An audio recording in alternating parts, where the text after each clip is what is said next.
You're young, you're ambitious, and you want to get into that dream school of yours on a full ride scholarship. And in this video, I'm going to be walking you through my full mastery course on everything you need to achieve that dream. From building the ultimate profile to writing a scholarship-winning personal statement, right through to acing your Ivy League interview, this video contains so much value that people would typically pay hundreds or even thousands of dollars for. The reason I'm doing it is because I believe that this information shouldn't be a secret and it shouldn't be behind a huge paywall.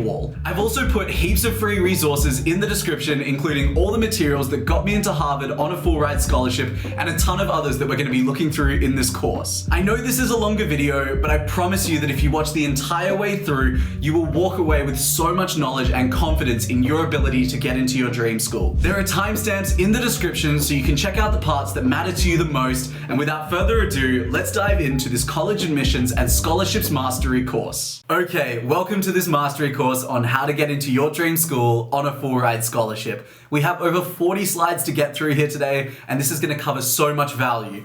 One of the recurring themes that you're going to see throughout is the fact that I've put in so many free resources that you can download, from my personal statements to my scholarships database to my resumes, my supplemental essays. I'm trying to give you guys as much as I possibly can to help you to reach your dream of getting into that dream school on a full ride scholarship. So we've got over 40 slides to cover, so let's quickly jump into what we're going to be covering here today. We're going to be talking about why this matters, like why are we even chasing this dream? How do we build up our sense of purpose and, most importantly, our sense of self-belief? Then we'll be building out a dreams college list, dreams scholarships list. Then this is kind of where we start to get into the more important stuff, which is like, how do you become the ultimate applicant? How do you get really strong recommendation letters? How do you build your Ivy League resume, your personal statement, acing your interview, which I think is like my favorite section of all of this and where you're going to get the most value. And then finally, building resilience through this process and sticking it out for the long run, which we'll be covering at the end. So 10 items, let's jump straight into it. So a little bit about me, like why am I the person to talk on this? What gives me the right? And I just want to share a little bit about my background. So I'm the 2025 WA Young Australian of the Year. I'm also the 2025 Commonwealth Young Person of the Year for Australia. I was recently accepted as a Schwarzman Scholar, which has about a 3% acceptance rate. It's one of the most prestigious graduate fellowships in the world to China. I'm currently completing my master's at Harvard University, where I'm a Frank Knox Memorial Fellow, which is Harvard's biggest full ride scholarship, and only 15 people in the world win it each year. And I also won the Quad Fellowship, which is another $40,000 grant that only has about a 2% acceptance rate. I work as a teaching fellow here for fluid mechanics and entrepreneurship classes in the field of engineering. I'm also the co-founder of an education non-for-profit back in Australia. I've published 7 books. When I applied to grad school, I was accepted into every single school that I applied to. And I also just put at the bottom that I have deep passions for ultra running, Ninja Warrior, and sports commentating. Those are some of my hobbies that I do on the side. But this wasn't always my story. You know, that sounds really cool, but I'm, 24 now, and this was not my story when I first started. So when I was 18 years old, I was extremely anxious and depressed. I was a loser in my own eyes. I was working a minimum wage job, I was studying engineering, and I was going out partying on weekends. And that's a great life for a lot of people, but if you're watching this video, you're probably someone who's like me and loves a challenge and wants to maximize their time here on this earth. I knew that I wanted more from life, and so after I saw my cousin get into Stanford on a full ride scholarship, I knew that this was something that I wanted to do, except I wanted to do it for Harvard, because for me, Harvard was always the school that I wanted to go to. So once I had this idea, from 18 years old to 23 years old, I worked essentially every single day, and the only day I think I really took off was Christmas each year. So that resulted in me doing a bunch of things for building out my profile. I founded 2 education non-for-profits, I published 7 books, I produced my own documentary, I appeared on media and television, competed in Ninja Warrior at the highest level, did a lot of ultra running, published a non-fiction book, raised like $50,000 for charity through a bunch of community fundraisers, won a bunch of awards, did a ton of stuff during this time to really build up my profile to be worthy of getting into Harvard on a full ride scholarship.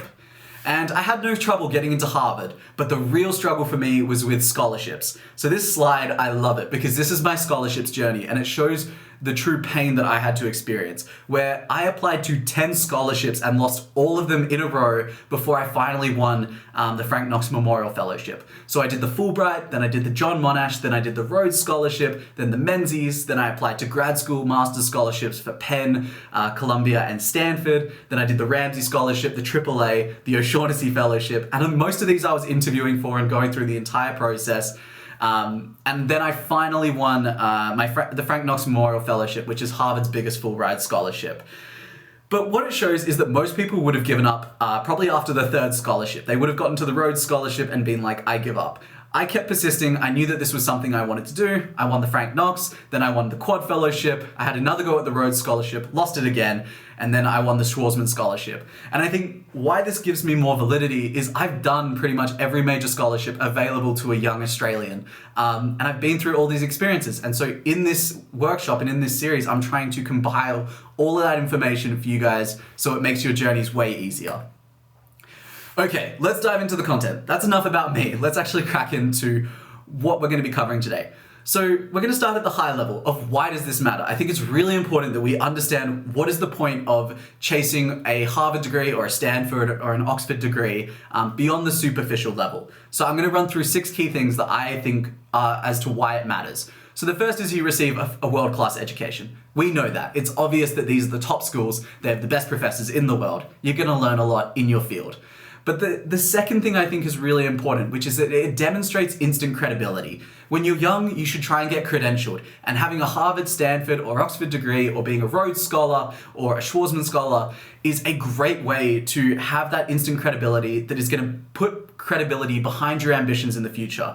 I'll give you an example. That photo in the middle there is me meeting the Australian Prime Minister. And the way in which I was introduced was not anything other than the fact that I was a Harvard student. And then the Prime Minister was like, wow, you're a Harvard student. That's so cool. And as superficial and as silly as that is, these credentials do really help you in helping to validate the ambitions that you want to achieve in the future.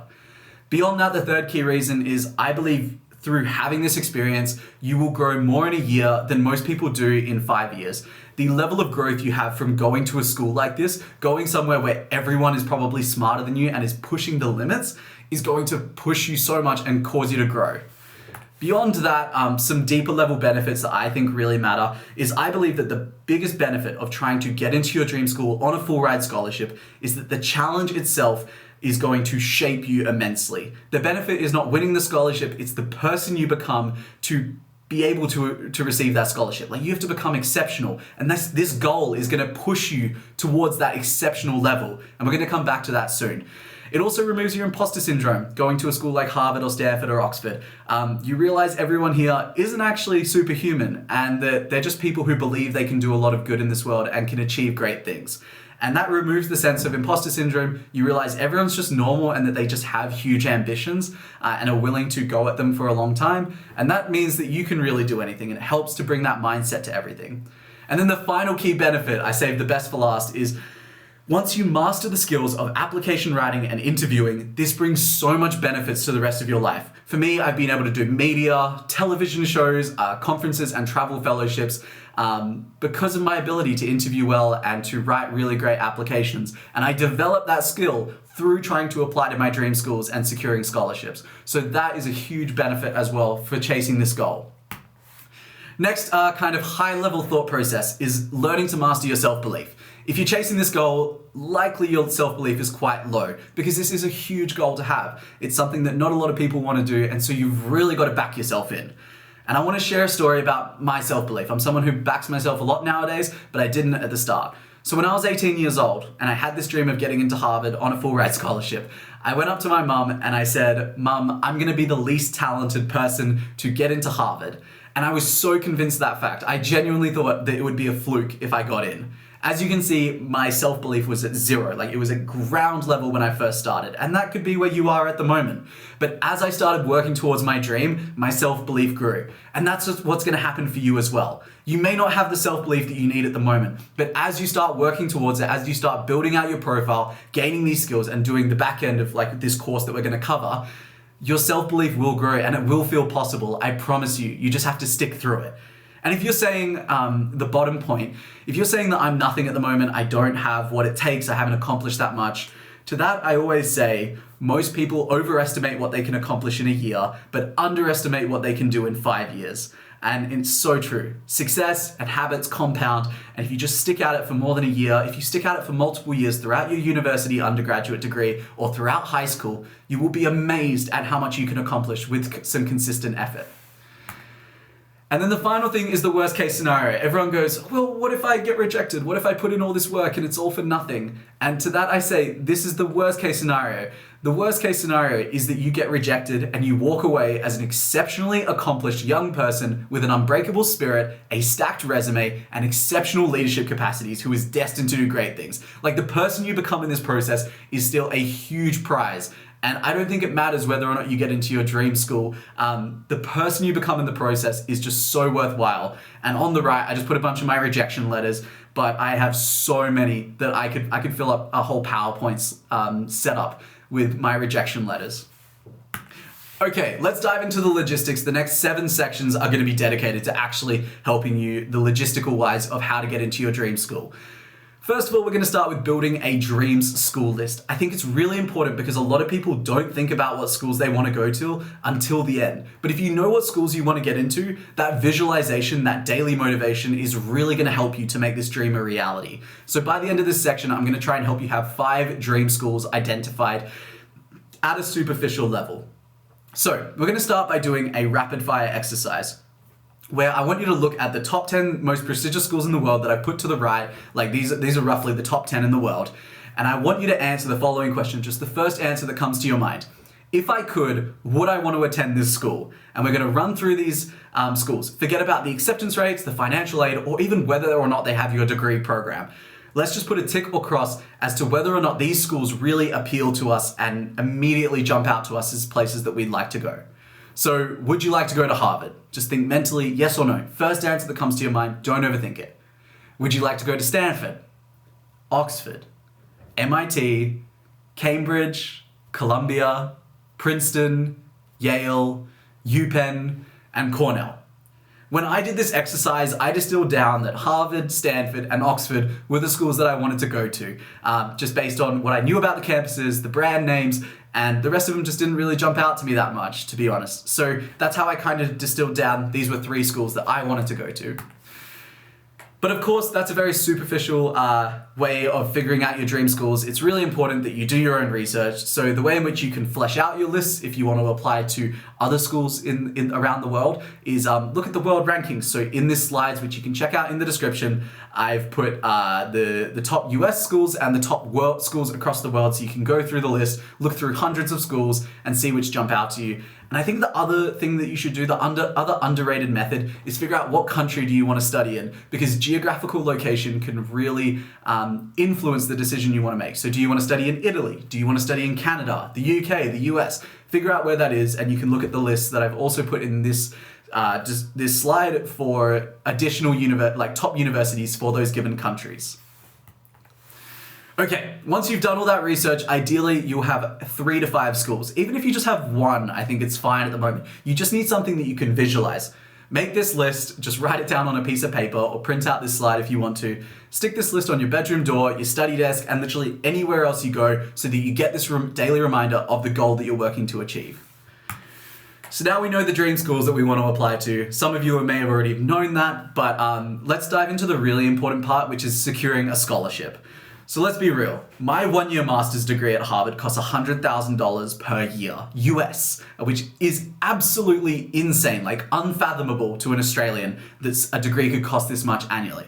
And they're not alone in this. Like, my Stanford master's degree, if I went to Stanford, would have cost like 120 or 130,000 USD per year. And this is honestly on the safe side. When you factor in travel costs, living expenses, it is so expensive.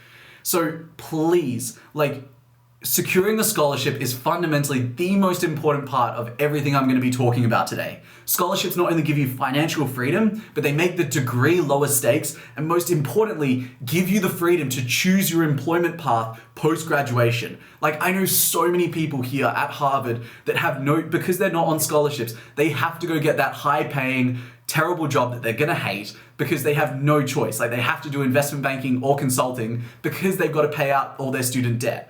So in my opinion, if you shouldn't go to a US or UK graduate school without a scholarship unless you are certain that you are going into a corporate, high-paying career. Like, it genuinely isn't worth it. It's worth just spending the years developing your profile and trying again on these scholarships, because 100,000 USD is, or 200,000 or 300,000 is so difficult to financially come out of.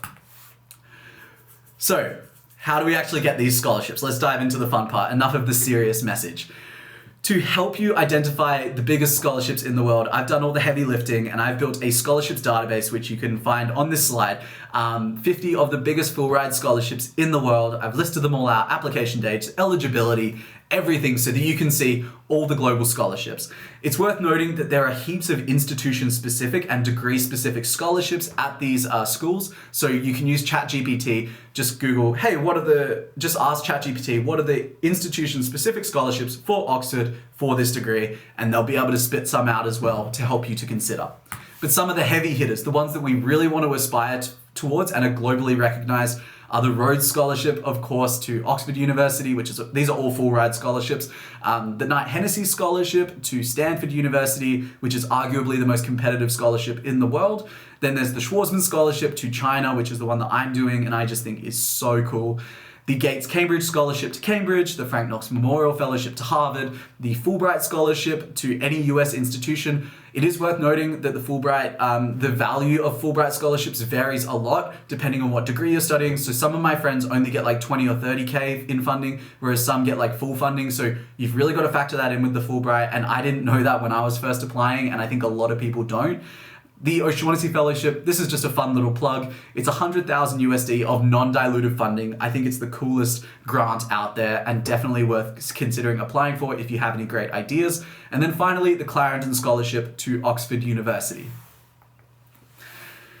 On top of that, I've also included my scholarship application materials. So if there's any of those scholarships that jump out to you, odds are I've applied for them and I've put my scholarship materials in the description. Most of them I was either finalist for or I won them. So I think there's a lot of value in checking out those resources, literally my entire applications, and some of them even all my interview prep materials as well, to help make that process easier for you. So the Fulbright Quad, Frank Knox, Rhodes, there's a bunch of others in there that you can check out. That Google Drive has a lot, and I'm just trying to help you guys out. Okay, I feel like that was all very logistical, high level, kind of boring stuff, to be honest. The rest of this course and the rest of this mastery session is going to be dedicated to like legit valuable things and strategies and thought processes. I think there is so much value in the back end of what I'm going to be talking about today. The most important first step, like before you do personal statements, before you apply to schools, is becoming the ultimate applicant. And by far the biggest question I get asked all the time is, how do I become the best possible applicant for my dream school for these scholarships? How do I position myself in the best possible manner? And this is the 4-step process that I've developed. I've tried to really simplify it down. So the first step is to select your field. The second step is to choose an archetype. The third step is to research the required standard to get into your dream school based on the archetype and field you've selected. And finally, the final step is to go all in and round out your profile. So I'm going to dive into what each of those steps mean, but I believe if you follow these steps, it's going to allow you to become a streamlined applicant that college admissions officers absolutely love. So let's dive into it. Selecting your field. This is something that so many people get wrong. It's so simple, but everyone gets it wrong because they believe that they're special. If you want to succeed, you must select the field you're going to pursue graduate study in or undergraduate study in as quickly as possible. I know it's hard, but you've got to pick it. You can always change later, but you have to pick one. And then every extracurricular and professional experience must be in this field or tied closely to this field. For instance, when I was first applying and working towards this, I studied mechanical engineering in my undergrad. If I wanted to get into Stanford for mechanical engineering, the fact that I built out a massive education non-for-profit in Australia has no bearing on my ability to get into Stanford for mechanical engineering, because they're two completely different fields. Just as if you do the debate team and you want to get in for physics, there is no correlation there, and there is some merit in it, but fundamentally you want your experiences to align with the graduate field that you're going to pursue, because that's evidence that you actually care about that field. It's okay if you did a different undergraduate experience, because you can always, I believe you can pursue any undergrad and do any postgrad. Like, it's not a big deal for admissions committees. What matters is your experiences and achievements aligned with that future field. Again, you can always change your mind, but I believe you should just pick the field that makes the most sense to you at the moment. For me, that was education, and I spent 5 years, pretty much everything I did was in the field of education so that I would stand out as a person in the field of education. Once you've selected your field, this is a key next step. You need to select your archetype. This is something I invented. I think people have called it a spike in the past, but I believe you have to do more than one thing to win a scholarship to these grade schools. So, if you want to get into your dream school, you need a plethora of achievements all in the same field. And your archetype is the medium through which you're going to demonstrate your excellence. Let me explain. I believe that there are 6 archetypes that colleges love and scholarships love based on prior winners and my extensive research. The first is the entrepreneur, the second is the researcher, the third is the professional, the fourth is the advocate, and then the last 2 are kind of more for high school students looking to go into undergraduate top schools. So the athlete, so the student athlete, and the student academic, the person winning all the Olympiads. But the first 4, if you're at the grad school level, are really where you want to be focusing yourself. I'm going to dive into those very soon. But here's an example of how someone might select their archetype. So let's say your field is climate change and you're deeply passionate about climate change. You might choose to be a student researcher, publishing papers on renewable energy, or you might pick the archetype of being the entrepreneur and launch a startup tackling environmental challenges. Scholarships and colleges want to fit you into it. They want to be able to describe you in a sentence so that you can be marketed and easily understood by a lot of people. And the easiest way to do that is to know your field and know the manner in which you're achieving excellence in that field. And so saying, well, they're the climate change entrepreneur. That's really easy for college admissions committees to understand. And so my advice is pick the archetype that stands out to you the most. The next step is the required standard. I'm going to use 3 examples of people, real life applicants, who have used these given archetypes and found success. So first, I'll use myself as the entrepreneur example. I published 7 books, I co-founded a non-for-profit that had 70 dedicated volunteers and supported over 100,000 students with equitable access to the education resources they need to succeed in school. My whole thing was entrepreneurship. I stuck at it for 5 years. I did it in the field of education. I drove a lot of impact. The second one is Brooke, my cousin, who won a Knight Hennessy scholarship to Stanford. She was in the researcher archetype. So driven by her passion for biomedical and electrical engineering, she did a ton of research placements throughout her undergrad and contributed to developing a patented algorithm for enhancing breast tissue scanning for cancer trials. Like, it was a patented algorithm that she had at the end of it. Stanford loved that, the Knight Hennessy committee loved that, and so she found success there. And then the final one is my mate Shane, who's in the professional category. He was the runner-up for the Rhodes Scholarship when I went for it back in 2023. And the professional category is like someone who does a lot of internships at top law firms or finance firms. And what Shane did was he was the top of his class for law, and he'd done over 5 clerkships with leading Australian law firms. If you want proof, like, these archetypes do exist, I've put some of the examples of successful applicants, and you can pretty much, as you go through them, pin them down to 1 of 4 categories, which are the researcher, the entrepreneur, the professional, or the advocate. And generally, they fit those molds because it's easy for people to understand. So what is the required standard? Like, what is the bar? For grad school, for winning a top-level scholarship, these are the standards that I think are out there based on past successful applicants. So if you go down the entrepreneurial route, I think you have to build this is for the grad level, by the way. If you you have to build a statewide or nationwide organization, have a volunteer base of at least 50 people or a staff of at least 5, I would say. Then most importantly, demonstrated measurable impact. It's not about starting some Instagram page or starting a student club for the sake of it. Like, you really need to be able to showcase impact. I would say ideally have 100K in funding or revenue, and most importantly, have clear metrics that indicate the impact of your organization's achievements, whether that be for-profit or non-for-profit, because impact at the end of the day is what they're interested in. At the researcher level, it's much more simple to understand. You should be conducting research in a critical or emerging field such as cancer research, climate change, or something that is relevant to society and is a huge pain point for society and we're desperate for a solution, like agriculture research, for instance, and food security. You need to show multiple years of research placements, show evidence of multiple years of research placements. You should have publications and conference presentations, ideally, if possible. That's kind of like a bonus, I would say. You don't have to, but be on the way to publication would be ideal. And your research experience should definitely align with your field that you intend to pursue your PhD in. Like, it should be very clear. It doesn't have to be direct, but like the jump between your current research and your PhD shouldn't be too significant of a gap. And then finally, the professional category. I think this is the hardest one to find success in, but if you're in law or finance or economics, this is still a very valid pathway.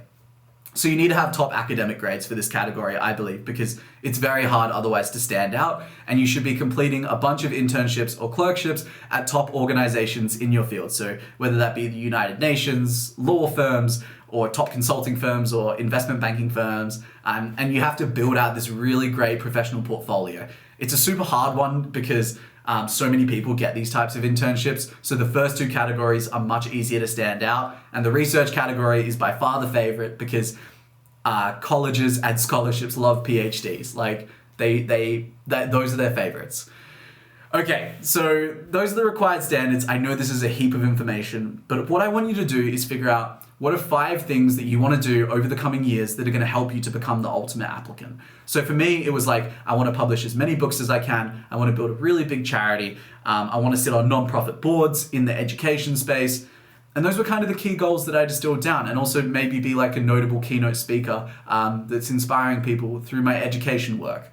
Whatever it is for you, figure out what those are, figure out the number of research placements, whichever ones you want. And then the final step is to go all in and round out your profile, which is an additional kind of annoying step. So you now know the field that you're going to pursue, you know the archetype, the medium through which you're going to do it, you know the required standard, like you have a rough idea of what are the big goals that you want to reach in order to become that ultimate applicant.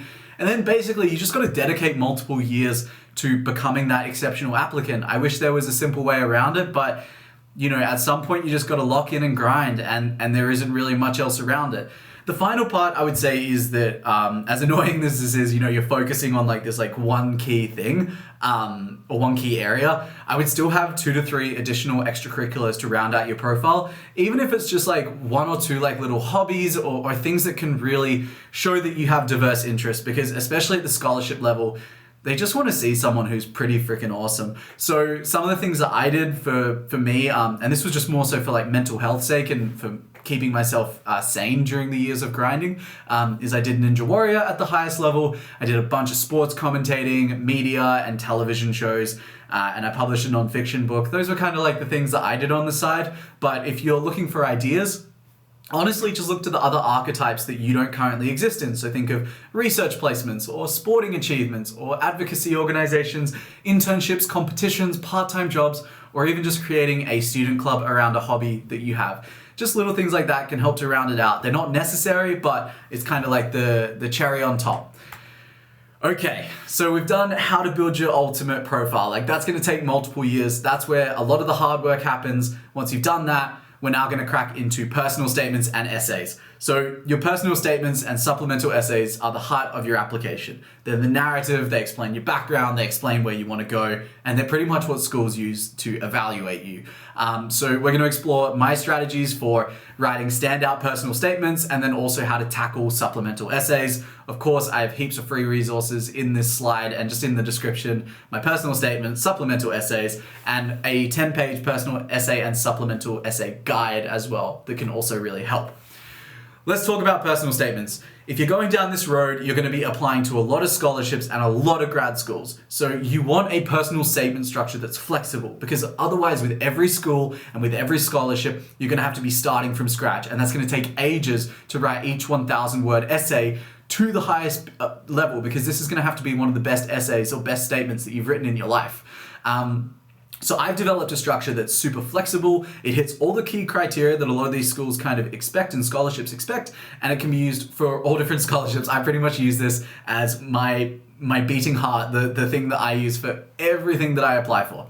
So you're gonna start with 250 words, setting the scene, describing your background and life story, kind of setting the scene, engaging in those narrative storytelling elements of your personality. Then you're gonna go 150 words on your professional achievements. So what's your background? How has that stemmed into the professional achievements you've done? Then 100 words on your lifelong ambitions. Like, what are you gonna do? Then the back half of it, so the first 500 words, very locked in structure that can be used for any school or scholarship. And then the back end is where you get scholarship and school specific. So 250 words on why this school's program and why it's critical to achieve your goals. 150 words on how you plan to contribute to the school's campus and add value to the student body. And then 100 words kind of concluding and rounding everything out. This structure is super flexible. I have my personal statement in the description so that you can see this one in action. You can read an infinite number of variations that I've done of this for all different word limits, and I think it's so valuable to have. Now, some tips for writing your first personal statement, particularly in the drafting stages. So first, learn to write fast, bad, and wrong. Even when I built these slides, I use this principle. Whenever I write anything, I use this principle, which is when you're writing a draft, aim to write fast, bad, and wrong. So often we get caught in a prison of perfection and we just never end up putting words on a page. When you're writing your first draft, it's gonna be terrible, it's gonna suck. So just put words on a page, make it dot points, and just do your best to try and get a 1,000-word personal statement. You can refine it from there, but the key is just to get something on the piece of paper. Like, I went through like 50 drafts, but the benefit that I had is I actually started rather than just like procrastinating it for months. The second thing is to get feedback on your drafts. You don't have to agree with everyone's feedback, but I would say aim to get 5 to 10 people to take a look at it. Even if they're people you don't know really well, like previous winners or previous scholars, like you'd be surprised of the generosity of people, especially if you kind of like cast a wide net. The fresh perspectives is just so important. Because these people don't know you, you just have to do it. Like, get a lot of feedback. I promise you, you are not reaching your full potential if you think that writing it yourself and maintaining like authenticity is the best way to do it. It's not. You're not a perfect writer. No one is. And then finally, dedicate multiple months on it. Start early, work on it consistently. Like, this is obvious, but most people don't do this.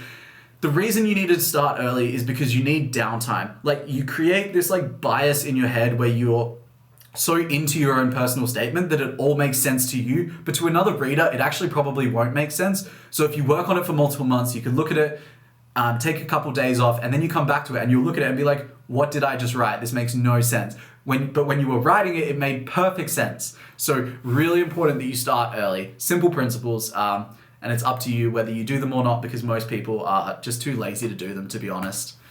And then finally, supplemental essays. So for supplemental essays, there's 3 key ones that come up from time and time again, in some variation, which is why this school, the extracurricular essay, so like what's an extracurricular that you love, and then why this major or degree specifically. Again, I have heaps of my supplemental essays that you can check out, and a supplemental essay guide with how to structure your answer to each of these questions. But I think an overarching essay structure that I think is really valuable and that I learned is the past, present, future framework, which is you start with a key event from your past, then you go into where you are now in the present, and then finally how you plan to build upon that thing in the future. You can use this for all supplementals, and it's a super easy way to, because you only have like 250 words, it's the great way to tell a story, tell a lot about yourself, and get a lot in the space of like 200 or 250 words. So how do we use this structure? I'll show you with the extracurricular essay. Start with a key extracurricular activity from your past. It might be like soccer, and talk about your passion growing up for it. Then you move into the present. How are you succeeding? Maybe you're in the national soccer team. And then finally, and most importantly, how are you going to continue to build on that extracurricular during your time at college, and how are you going to take advantage of on-campus opportunities or even contribute to the campus with this extracurricular that you have? And that's where you get really specific, you really understand the school and dive into it. So that's how you use the past, present, future framework. That's how you ace your personal statements. I have heaps of examples in that Google Drive, and reach out if you have any other questions or need feedback. Okay, recommendation letters. Super important, super intimidating step. So referees and recommendation letters are one of the most critical steps, like without a doubt. And there's two main types of referees. There's the academic recommendation letters and the character recommendation letters. And I've tried to break them down and what I think each one should be aiming to cover in their letter. So your academic referees should come from professors, research supervisors, and especially any mentors you have, like that you have a genuine connection with, because most academic recommendation letters come from people who don't really know you. So any personal connection you can gain is super valuable. They should cover your academic achievements and rankings, your motivation to study in the field, your aptitude for success in that dream schools program, and then finally, evidence of your passion for that subject. For character referees, they should be mentors, ideally, and professional colleagues who are tied to your most significant achievements. They should not be random people. They should be the people that are most closely tied to your professional achievements, whilst also being able to really understand you and speak to your abilities. They should be able to cover your professional milestones, tell really great stories, give examples of resilience and overcoming adversity, and then also how you embody the scholarship's values or the school's values and your potential to contribute to the community. I think if you split it up this way, you will create a recommendation letter set that really covers every aspect of you and helps the scholarship committees and dream school committees to better understand you.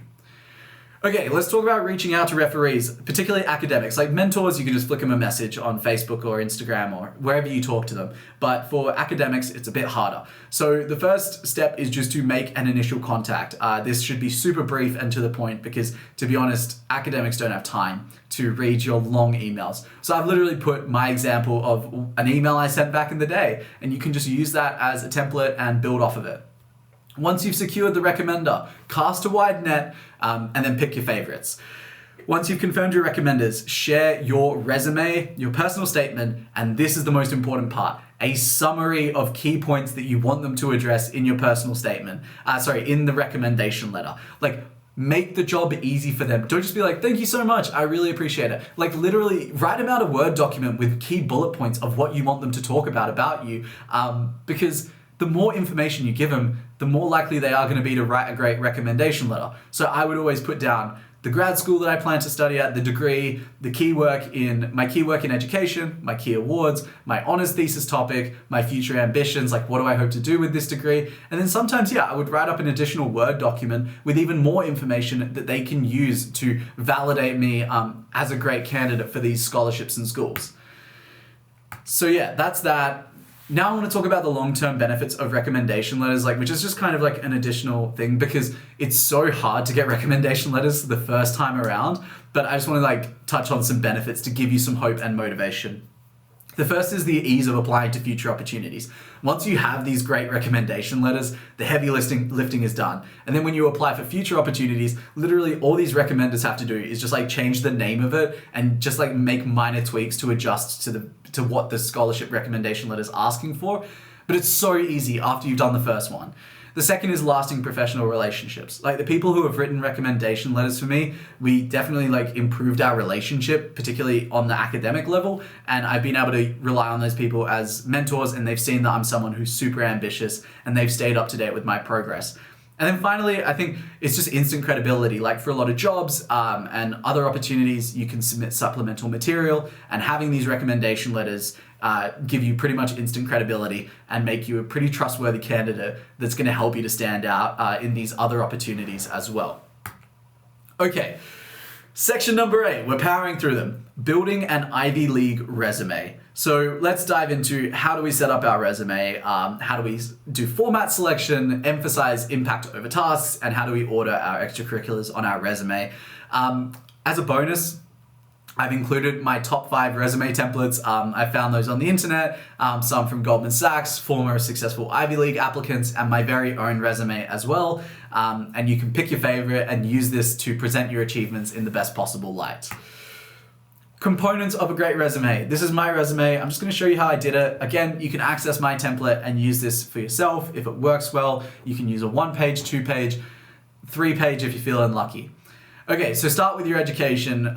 In your education, try to obviously list your degree name and then get across any awards or key academic experiences you've had. So I would always put my teaching fellowships, my awards, and thesis topics as well, so it's very clear. Then dive into your professional experiences. the most important thing, I prefer to order them by significance of achievement. I don't order them by date. Put the most significant professional experiences first, because that's what they're going to read first, and they're either interested in you or not. Like, they're going to see it, they're not going to read your whole resume. They'll read the first few key professional experiences, and if they're not good, they're probably just going to chuck it out. Then any publications, honors, and awards. If you have a bunch of those, I put all my book publications, all my awards, which I had a lot at the time. And then finally, any sport, volunteering, community impact, speeches, or organizations that you've been a part of. So that's kind of how you deal with your resume there. Key mistakes to avoid: highlighting tasks versus impact. A lot of people focus on the tasks that they did, but that's not very reflective, it's not very insightful, and it's not very moving. The key thing is to have impact metrics. If you can put a number in your resume, like impacted 50,000 people, or did this, improved grades by this, or improved student satisfaction by this in a specific role that you had, those quantifiable metrics are the thing, they're the gold. Like, that's the thing that stands out. The second mistake is being either too modest or too arrogant. I've been both at times. Don't downplay your achievements, but don't exaggerate them either. Focus on clear, factual accomplishments that showcase your impact without sounding boastful. So the principle that I try to use now is confidence paired with honesty is critical. You gotta back yourself, and you gotta make yourself sound good, but not too good that it feels unrealistic to the committees. And then the final mistake people make is not tailoring their resume. They use the same resume for everything, and that's not how you should do it. You should adjust it based on what the key scholarship criteria are, what the dream school criteria are. Like, I would adjust every single one of my resumes based on the opportunity I was applying for, and it really helps. Like, it doesn't take that long. You just got to rearrange it, change some headings, and that really helps to stand out in a scholarship as well. Okay, acing your interview. So you've done all the hard work, you've built out the profile for years, you've applied, and you get that interview invite. First of all, congratulations, but you're probably nervous as hell. Like, you were dreaming of that interview, and now you're dreading that interview. So I'm gonna help you to succeed. There are two different types of interviews. There's your Ivy League interview, like your entrance interview for the school, and then there's the scholarship interview. Your school entrance interview is so easy in comparison to the scholarship interview. So you're going to meet with an alumni for a casual discussion, and they'll mark you on a couple of key criteria. It's not hugely weighted. But the scholarship interview cannot be understated.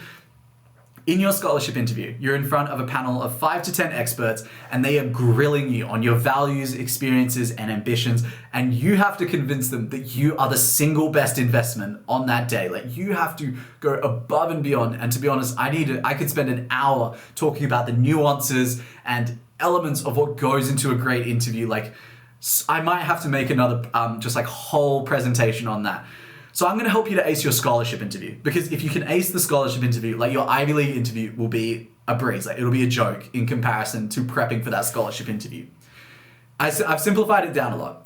Preparing for your interview is content preparation and mental preparation. Those are the two key steps. For content preparation, which is by far the most important part, you need to write all the answers to all the questions that I've put into my interview guide. I wrote it on the basis of the Rhodes Scholarship interview, the questions that are most commonly asked, and there's maybe like 30 to 40 questions that you need to prepare for. If you're doing a Rhodes or a Schwarzman, you need to also do global preparation, and I explain in that document how to do that. When you're writing your answers to each of these, I would start as early as possible, because your initial answers are going to suck. You're going to have to spend months refining them and making them really good. But when you're writing your answers, keep them to 5 dot points. Do not write out full answers. I did this, and I used to sound so rehearsed, and I got punished in my early interviews for it. Keep your answers to 5 dot points. So here's an example. Why should we select you over other applicants? Here was one of my old answers, and like, having grown so much since like this like answer that I wrote like in prep for the Rhodes Scholarship back in the day, I would not be giving this answer now. But this is an example of what I would have done at the time. I would have touched on the validity of my future ambitions, which is most people just say they're going to do things but have no evidence like to actually back it up that they've made any progress towards those ambitions.